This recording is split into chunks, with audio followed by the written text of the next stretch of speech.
সূরা মুহাম্মদ। আউযু বিল্লাহি মিনাশ শাইতানির রাজীম। বিসমিল্লাহির রহমানির রহিম। الذين كفروا وصدوا عن سبيل الله أضل أعمالهم। যারা আল্লাহ তাআলাকে অস্বীকার করেছে এবং অন্য মানুষদের আল্লাহর পথ থেকে দূরে সরিয়ে রেখেছে, আল্লাহ তাআলা তাদের সমগ্র কর্মই বিনষ্ট করে দিয়েছেন।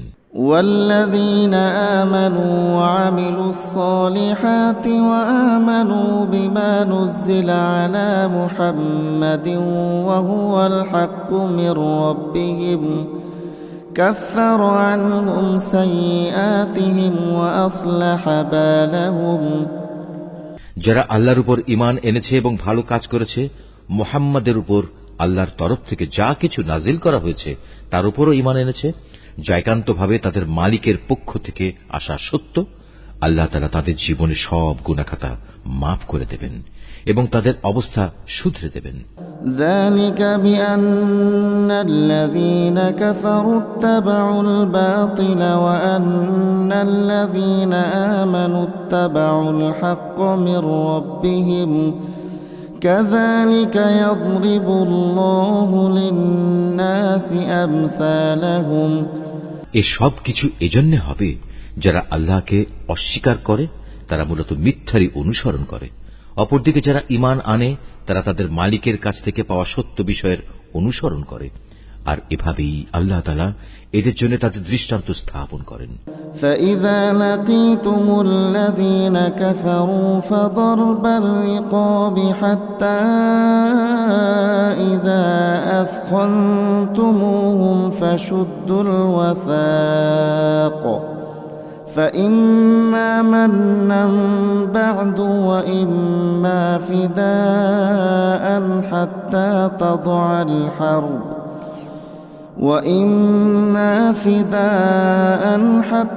تضع الحرب أوزارها ذلك ولو يشاء الله لانتصر منهم ولكن ليبلو بعضكم ببعض والذين قتلوا في سبيل الله فلن يضل أعمالهم।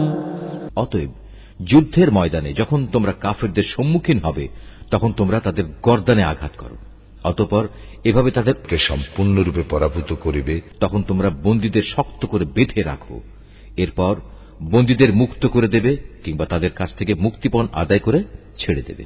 এটা একান্তই তোমাদের ব্যাপার। তবে যতক্ষণ যুদ্ধ তার অস্ত্রের বোঝা ফেলে না দেবে ততক্ষণ পর্যন্ত তোমরাও অস্ত্র সংবরণ করো না, এটাই তোমাদের করা উচিত।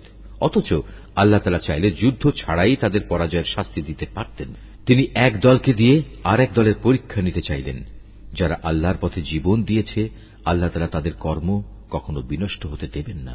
সায়াহদিহিম ওয়া ইউসলিহু বালাহুম। তিনি অবশ্যই তাদের সঠিক পথে পরিচালিত করেন এবং তাদের সার্বিক অবস্থাও তিনি শুধরে দেবেন। ওয়া ইউদখিলুহুমুল জান্নাতা আরফাহা লাহুম। এর বিনিময়ে তিনি তাদের জান্নাতে প্রবেশ করিয়ে দেবেন যার পরিচয় তিনি তাদের কাছে আগেই করে রেখেছেন। ইয়া আইয়ুহাল্লাযীনা আমানু ইন তানসুরুল্লাহা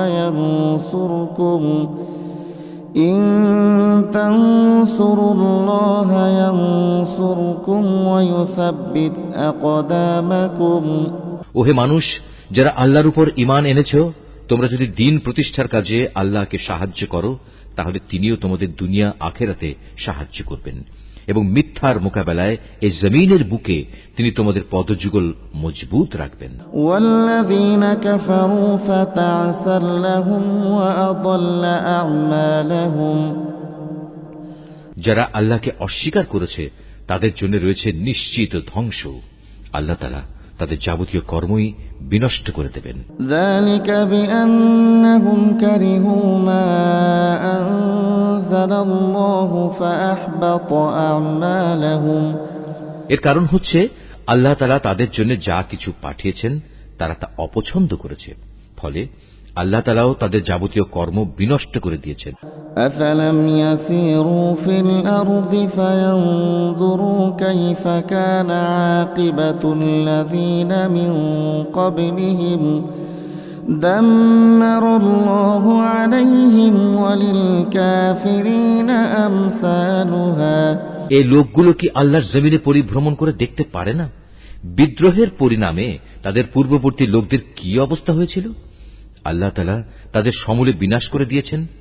যারা আল্লাহকে অস্বীকার করেছে তাদের জন্যও সেই একই ধরনের আযাব রয়েছে। ذلك بأن الله مولى الذين آمنوا وأن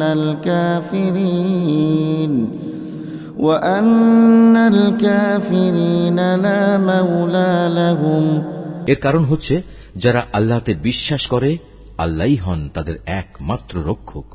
প্রকারান্তরে যারা তাকে অবিশ্বাস করে তাদের কোথাও কোনো সাহায্যকারী থাকে না।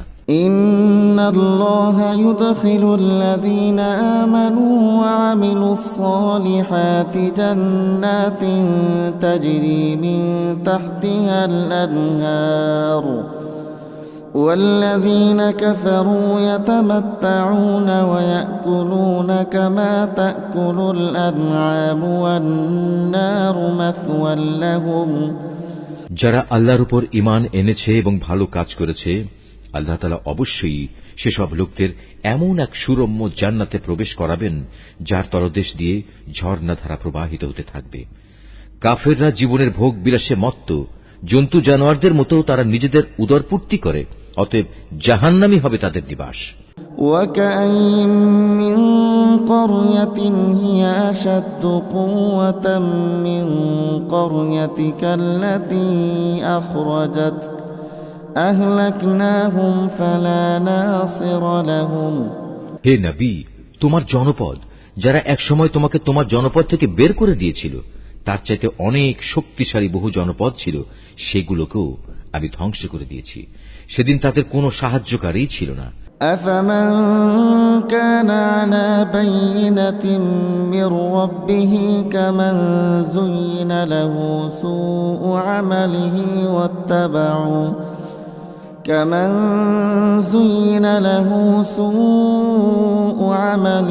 واتبعوا أهواءهم।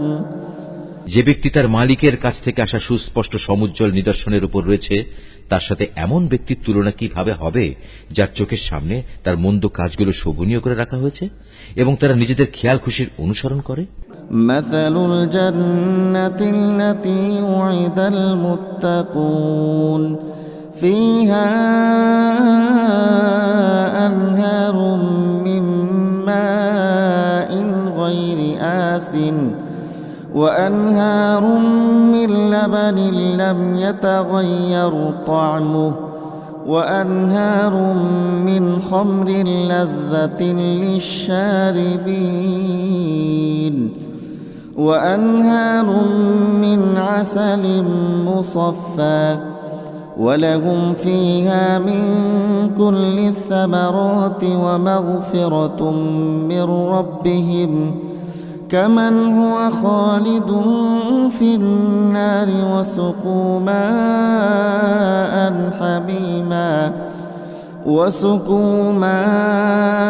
حميما فقطع أمعاءهم।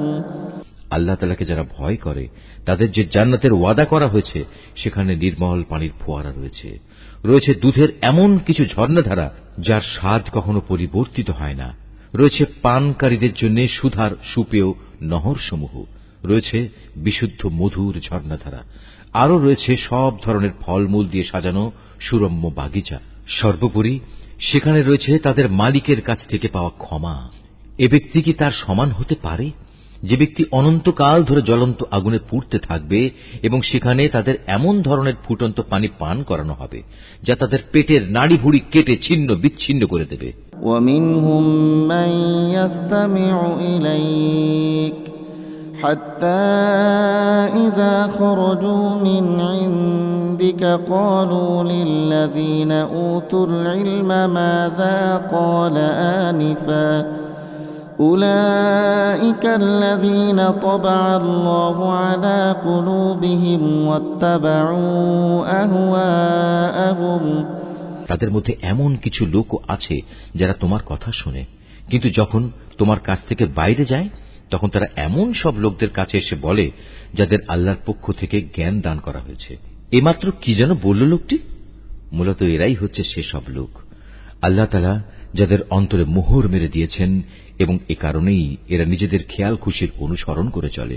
والذين اهتدوا زادهم هدى وآتاهم تقواهم যারা সৎ পথে চলবে আল্লাহ তাআলা তাদের এ সৎ পথে চলা আরো বাড়িয়ে দেন, এবং তাদের অন্তরে তিনি তার ভয় দান করেন। فهل ينظرون إلا الساعة أن تأتيهم بغتة فقد جاء أشراطها فأنى لهم إذا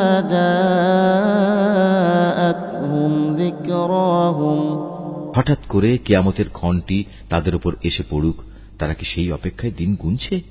অথচ কিয়ামতের লক্ষণসমূহ তো এসেই পড়েছে। আর একবার যখন কিয়ামত এসেই পড়বে তখন তারা কিভাবে উপদেশ গ্রহণ করবে? فاعلم أنه لا إله إلا الله واستغفر لذنبك وللمؤمنين والمؤمنات والله يعلم متقلبكم ومثواكم হে নবী, জেনে রেখো আল্লাহ তাআলা ছাড়া দ্বিতীয় কোনো মাবুদ নেই, অতএব তাঁর কাছেই নিজের গুনাহ খাতার জন্য ক্ষমা প্রার্থনা করো। ক্ষমা প্রার্থনা করো তোমার সাথী মোমেন পুরুষ ও মোমেন নারীদের জন্য।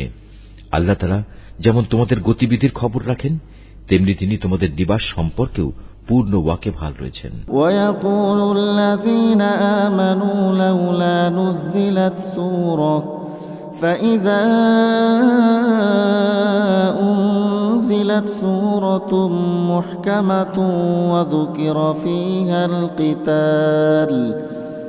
القتال رأيت الذين في قلوبهم مرض ينظرون إليك نظر المغشي عليه من الموت فأولى لهم যারা ঈমান এনেছে তারা অত্যন্ত উৎসাহের সাথে বলে, কত ভালো হতো যদি আমাদের প্রতি জিহাদের আদেশ সম্বলিত কোন সূরা নাজিল করা হতো। অতঃপর যখন সেই ঈপ্সিত সূরাটি নাজিল করা হয়েছে, তাতে যাদের প্রতি জিহাদের আদেশ দেয়া হলো, তখন যাদের অন্তরে মুনাফিকের ব্যাধি রয়েছে তারা এটা শুনে তোমার দিকে মৃত্যুর ভয় ও সন্ত্রস্ত দৃষ্টিতে তাকাতে থাকল। অতঃপর তাদের জন্যই রয়েছে শোচনীয় পরিণাম। طاعة وقول معروف فإذا عزم الأمر فلو صدقوا الله لكان خيرا لهم অথচ আদেশের আনুগত্য করা এবং সুন্দর কথা বলাই ছিল তাদের জন্য উত্তম। যখন জিহাদের সিদ্ধান্ত হয়েই গেছে তখন তাদের জন্য আল্লাহর সাথে কৃত অঙ্গীকার পূরণ করাই ছিল ভালো। فهل عسيتم إن توليتم أن تفسدوا في الأرض وتقطعوا أرحامكم অতএব তোমাদের কাছ থেকে এর চাইতে বেশি কি প্রত্যাশা করা যাবে যে তোমরা একবার যদি এই জমিনে শাসন ক্ষমতায় বসতে পারো তাহলে আল্লাহর জমিনে বিপর্যয় সৃষ্টি করবে এবং যাবতীয় আত্মীয়তার বন্ধন ছিন্ন করে ফেলবে। أولئك الذين لعنهم الله فأصمهم وأعمى أبصارهم মূলত এরা হচ্ছে সেসব মানুষ যাদের উপর আল্লাহ তাআলা অভিসম্পাত করেন। তিনি তাদের বোবা করে দিয়েছেন, তাই তারা সত্য কথা বলতে পারে না, এবং তাদের তিনি অন্ধ করে দিয়েছেন, তাই তারা সত্য কি তা দেখতেও পায় না। أفلا يتدبرون القرآن أم على قلوب أقفالها তবে কি এরা কুরআন সম্পর্কে কোন রকম চিন্তা গবেষণা করে না, নাকি এদের অন্তরসমূহের উপর তালা ঝুলে আছে? إن الذين ارتدوا على أدبارهم من بعد ما تبين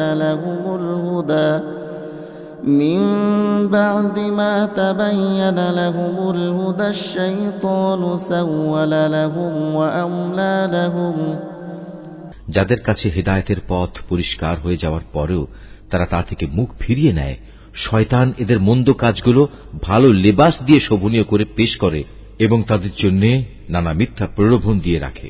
ذلك بأنهم قالوا للذين كرهوا ما نزل الله ذلك بأنهم قالوا للذين كرهوا ما نزل الله سنطيعكم في بعض الأمر والله يعلم إسرارهم।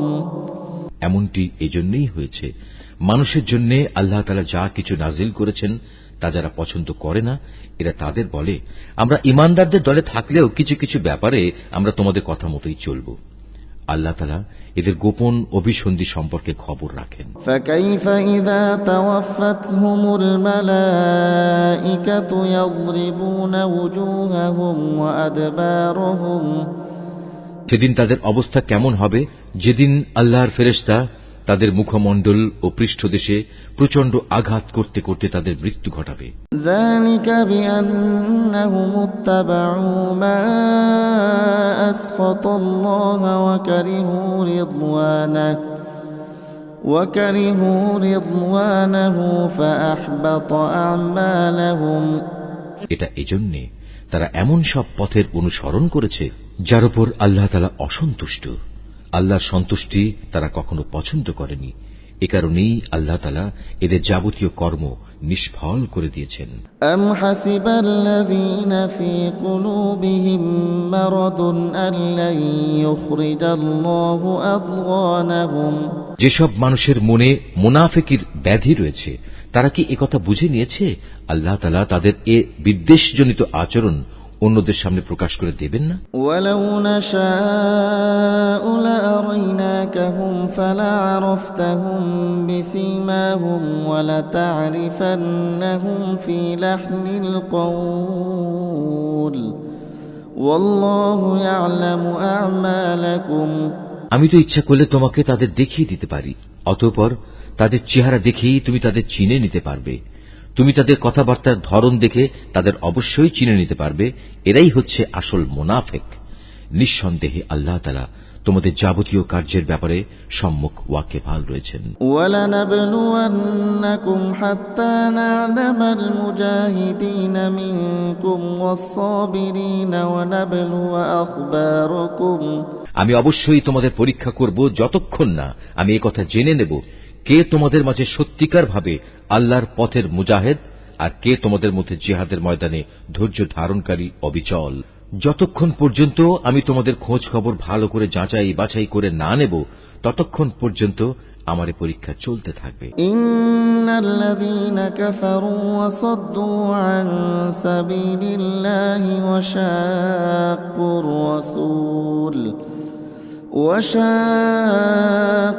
রাসূল মিন বা'দি মা তাবায়্যানা লাহুমুল হুদা لن يضروا الله شيئا وسيحبط أعمالهم।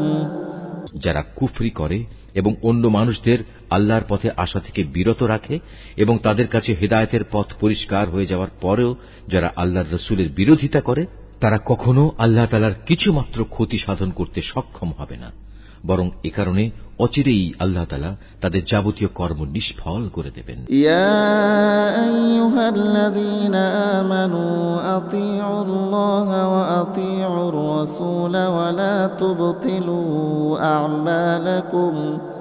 ওহে মানুষ, যারা ঈমান এনেছো, তোমরা সর্বাবস্থায় আল্লাহর আনুগত্য করো, শর্তহীন আনুগত্য করো তার রাসূলের। বিদ্রোহ করে কখনো তোমরা নিজেদের কাজকর্ম বিফলে যেতে দিও না। ইন্নাল্লাযীনা কাফারু ওয়া সাদ্দু আন সাবিলিল্লাহি সুম্মা মাতু ওয়া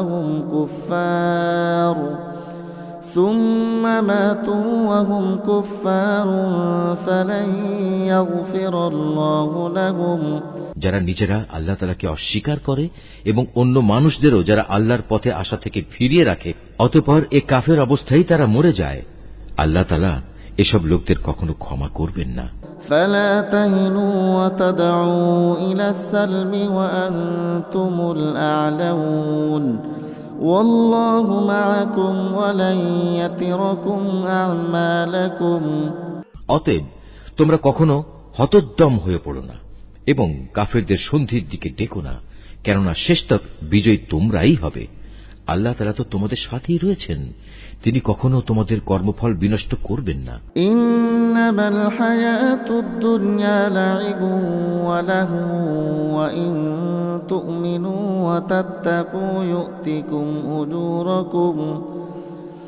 أجوركم ولا يسألكم أموالكم অবশ্যই এ বৈষয়িক দুনিয়ার জীবন হচ্ছে খেলাধুলা ও হাসি তামাশা মাত্র। এতে মত্ত না হয়ে তোমরা যদি আল্লাহর উপর ঈমান আনো এবং সর্বাবস্থায় আল্লাহকে ভয় করে চলো, তাহলে তিনি অবশ্যই তোমাদের এই কাজের যথার্থ বিনিময় প্রদান করবেন এবং এর বদলে তিনি তোমাদের কাছ থেকে কোন ধন সম্পদ চাইবেন না।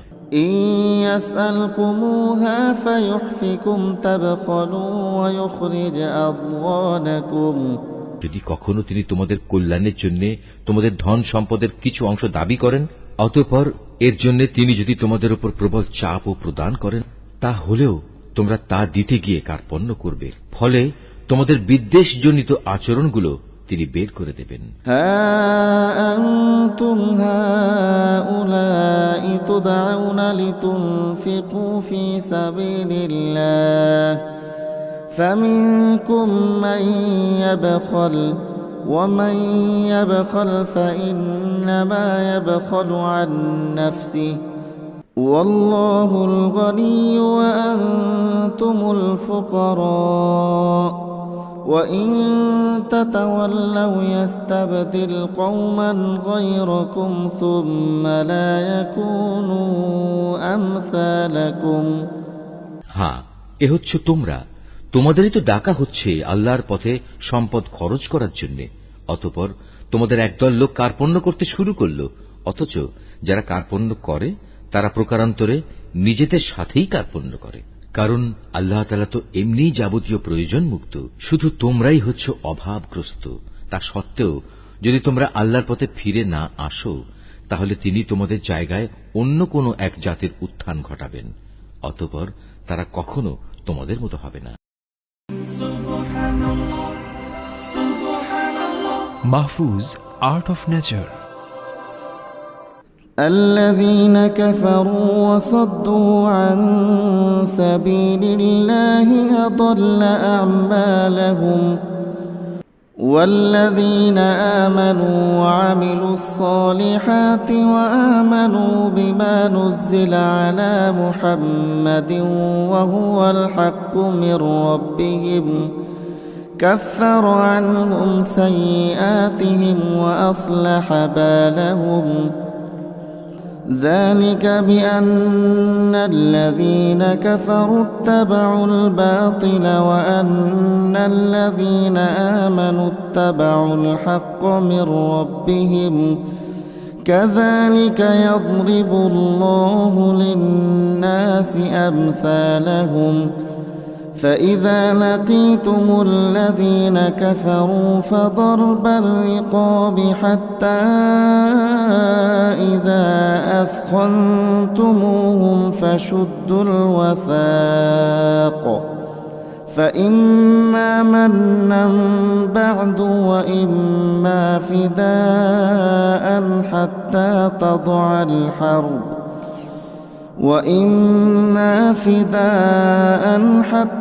تضع الحرب أوزارها ذلك ولو يشاء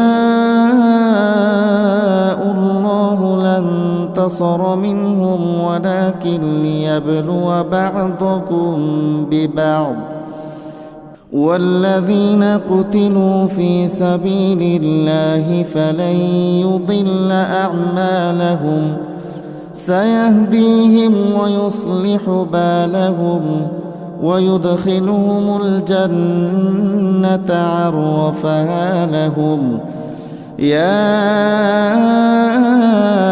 أيها الذين آمنوا إن تنصروا الله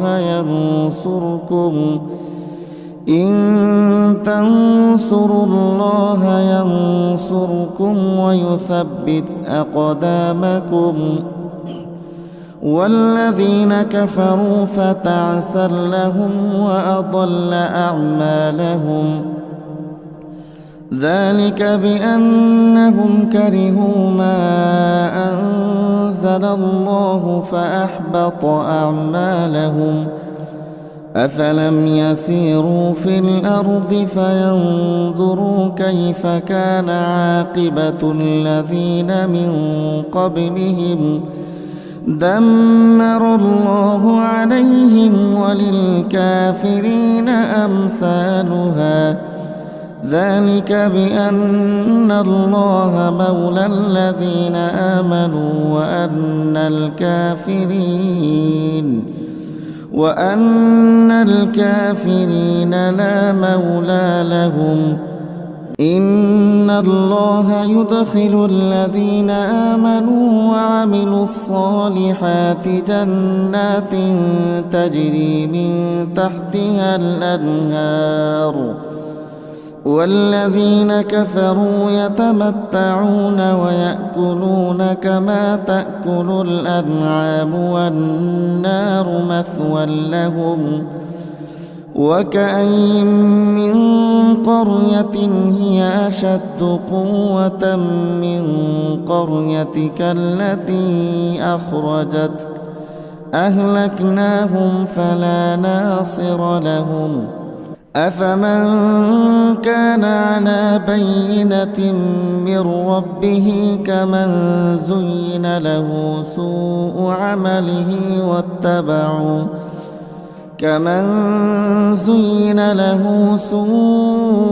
عمله واتبعوا أهواءهم مثل الجنة التي وعد المتقون فيها أنهار من ماء غير آسن وأنهار من لبن لم يتغير طعمه وأنهار من خمر لذة للشاربين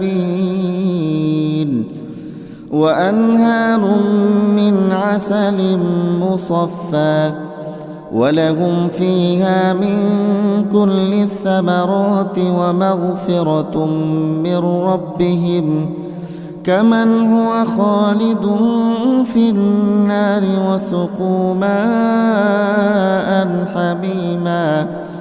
وسقوا ماء حميما فقطع أمعاءهم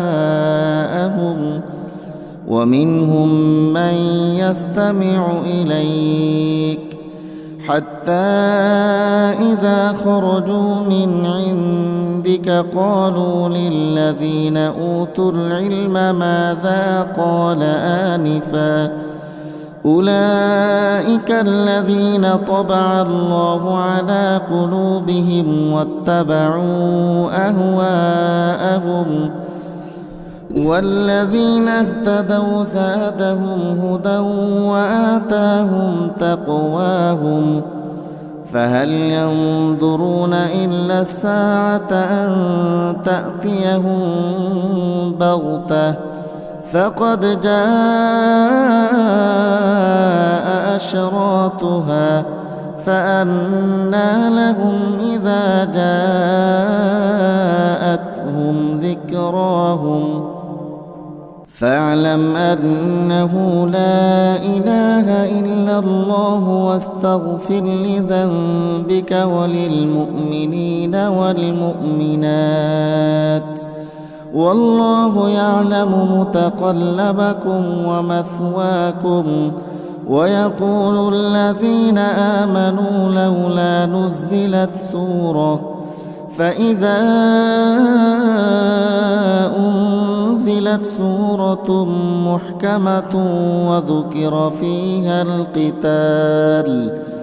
القتال رأيت الذين في قلوبهم مرض ينظرون إليك نظر المغشي عليه من الموت فأولى لهم طاعة وقول معروف فإذا عزم الأمر فلو صدقوا الله لكان خيرا لهم فهل عسيتم إن توليتم أن تفسدوا في الأرض وتقطعوا أرحامكم أولئك الذين لعنهم الله فأصمهم وأعمى أبصارهم أفلا يتدبرون القرآن أم على قلوب أقفالها إن الذين ارتدوا على أدبارهم من بعد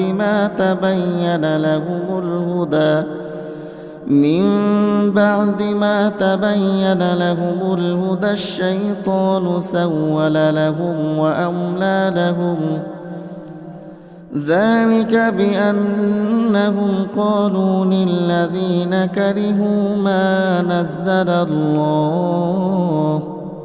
ذلك بأنهم قالوا للذين كرهوا ما نزل الله سنطيعكم في بعض الأمر والله يعلم إسرارهم فكيف إذا توفتهم الملائكة يضربون وجوههم وأدبارهم ذلك بأنهم اتبعوا ما أسخط الله وكرهوا رضوانه فأحبط أعمالهم أم حسب الذين في قلوبهم مرض أن لن يخرج الله أضغانهم ولو نشاء لأريناكهم فلعرفتهم بسيماهم ولتعرفنهم في لحن القول والله يعلم أعمالكم ولنبلونكم حتى نعلم المجاهدين منكم والصابرين ونبلو أخباركم إن الذين كفروا وصدوا عن سبيل الله وشاقوا الرسول من بعد ما تبين لهم الهدى لن يضروا الله شيئا وسيحبط أعمالهم يا أيها الذين آمنوا أطيعوا الله وأطيعوا الرسول ولا تبطلوا أعمالكم إن الذين كفروا وصدوا عن سبيل الله ثم ماتوا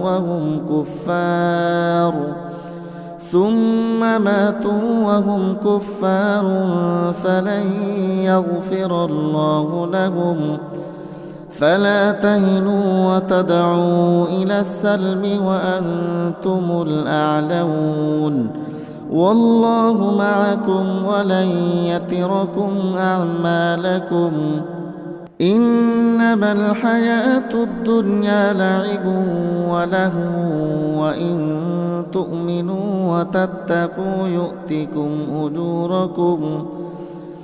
أجوركم ولا يسألكم أموالكم إن يسألكموها فيحفكم تبخلوا ويخرج أضغانكم ها أنتم هؤلاء تدعون لتنفقوا في سبيل الله فمنكم من يبخل ومن يبخل فإنما يبخل عن نفسه والله الغني وأنتم الفقراء وإن تتولوا يستبدل قوما غيركم ثم لا يكونوا أمثالكم.